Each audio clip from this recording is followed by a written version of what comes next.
Olá, que alegria estarmos novamente juntos para o programa Caminho da Luz. E nós já vamos aqui cumprimentando os nossos companheiros, o nosso convidado, Soraya. Olá, Marlene, Carlinhos, Laureano e você, nosso querido telespectador. É uma grande alegria a gente se reencontrar aqui nesses momentos de alegria, não é? Com certeza. Carlinhos. Maravilha, tudo bem, Soraya, Marlene, Laureano, nosso querido companheiro que vem lá de Registro. Então hoje o programa vai ser especial. Um grande abraço, um grande beijo para você que nos assiste e nos acompanha sempre. Laureano, seja muito bem-vindo. Muito obrigado, dona Marlene, obrigado, Carlinhos, obrigado, Soraya, pela oportunidade, mais uma vez, que estão me dando para falar com o nosso querido telespectador da TV Mundo Maior. Como vocês viram, nós estamos recebendo aqui o Laureano Santos, que vem lá de Registro. Ele é formado em Letras, Administração Pública, é ex-vereador e é ex-presidente da Câmara Municipal de Registro. E também é um escritor e orador espírita e um grande pesquisador, pelo que nós já sabemos pelas obras que ele produz. Laureano, diz para nós, pela sua experiência, o que leva o espírita a não ler a Bíblia? É comum nós falarmos com as pessoas, eles dizem, não, eu prefiro o Evangelho segundo o Espiritismo. A Bíblia não, que é muito complicado. Qual é a razão disso?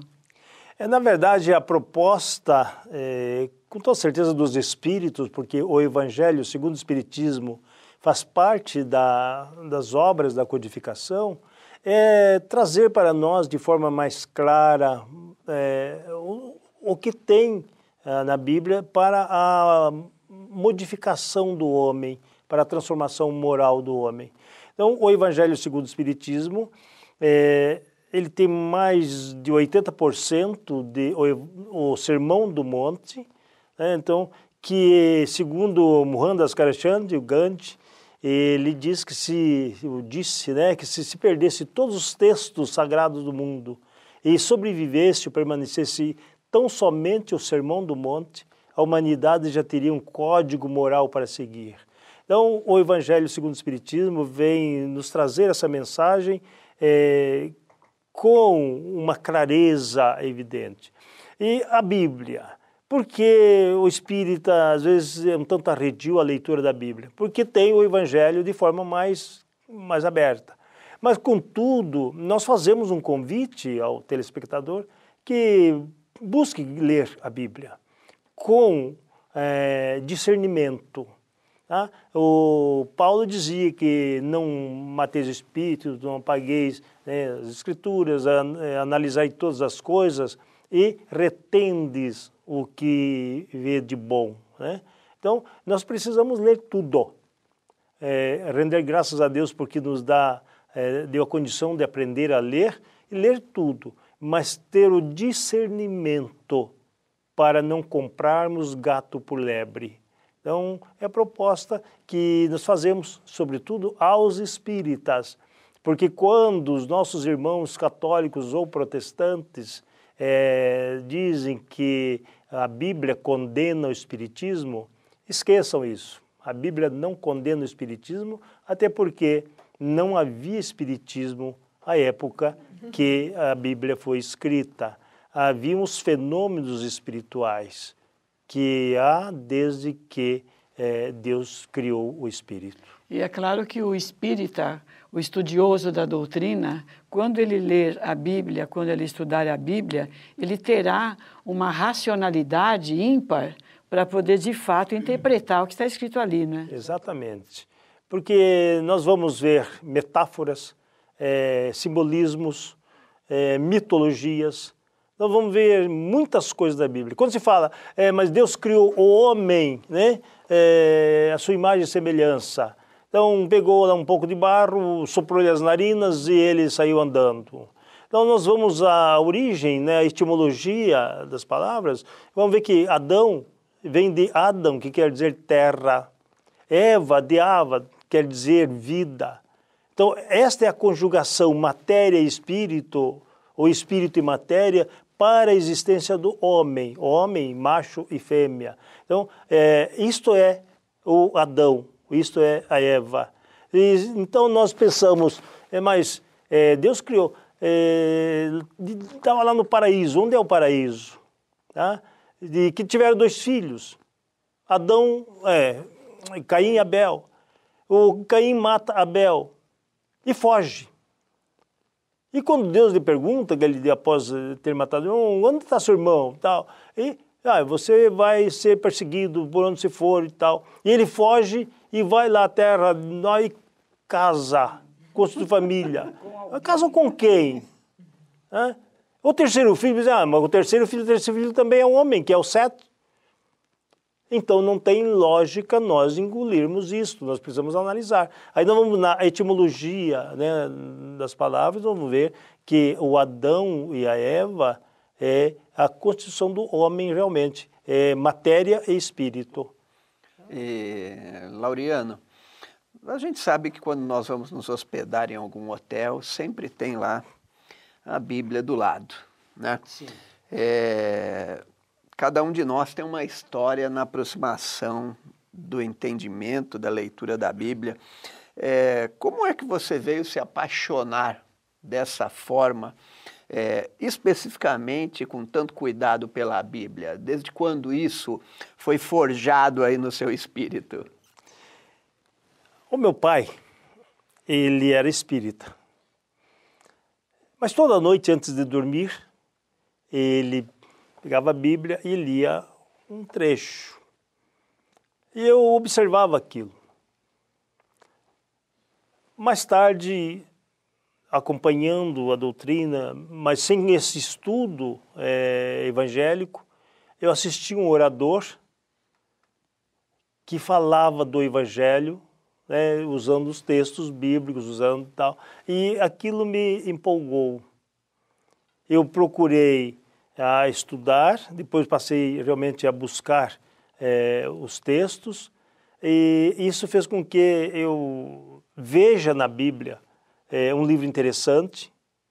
Não é a palavra de Deus como se prega, mas é um livro que nos leva a Deus, se nós pudermos separar o que tem de equívocos, o que tem de algo que não tem nexo no sentido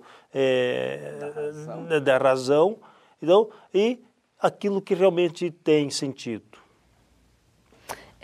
Laureano, você então escreveu um livro que o título é muito interessante, que é um convite realmente, chama Pense Comigo sobre a Bíblia. Qual é, como escritor, o convite que você faz ao seu leitor? Eu convido para que realmente pense. Nós não podemos ser escravos de ninguém. Nós temos que ter a autonomia de pensamento e de ação. Todo mundo tem direito de pensar, todo mundo pode pensar, mas nem sempre pode dizer o que pensa. E a proposta é dizermos o que nós pensamos, sem medo de preconceitos, e tirar daquilo que nós analisamos o que nós achamos que é importante para nós. Então, quando nós falamos, pense comigo sobre a Bíblia, colocando esses textos que às vezes são conflitantes, muitas vezes mas não pode existir isto, e tirarmos com isso uma conclusão para nós. Não é o que nos impõe. Por isso que eu amo a doutrina espírita, que ela não é impositiva, ela é convidativa, ela é o chamado para que nós despertemos para a razão, que através desta busca ou por intermédio desta busca nós possamos construir a nossa liberdade espiritual. Laureano, será que por conta disso nós encontramos pessoas que não aceitam a doutrina, porque para nós espíritas ela é recheada de lógica, né? Ela nos impulsiona a raciocinar. E quando algumas pessoas, que já aconteceu comigo, uma pessoa dizia, olha, eu não consigo ler o Evangelho segundo o Espiritismo, eu não consigo me identificar com ele.